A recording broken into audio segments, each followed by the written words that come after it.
বুকের মানিক ফিরেছে ঠিকই, তবে নিথর দেহে। সন্তান হারানোর বেদনায় তাই বুক ফাটা আর্তনাদ মায়ের।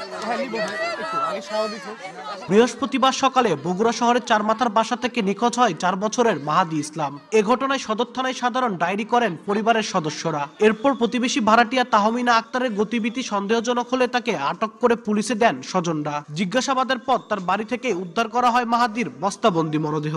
খেলাতে বাচ্চা নিয়ে গেছে, বিস্কুট কিনে দিছে, দিয়ে নিয়ে যাইছিল, মেরে ফেলে দিছে। ছোট বাচ্চা যেভাবে মারছে, এই মারাটা ঠিক হয়নি। একটা চিঠিও লিখছিল যে টাকার জন্য 5 লাখ টাকা দাবি করছে। পুলিশের ধারণা মুক্তিপণের জন্যই শিশু মাহাদিকে অপহরণ করা হয়।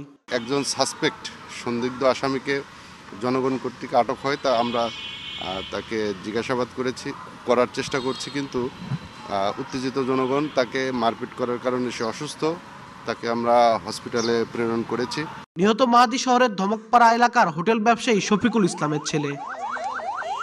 আব্দুল আউয়াল, সময় সংবাদ, বগুড়া।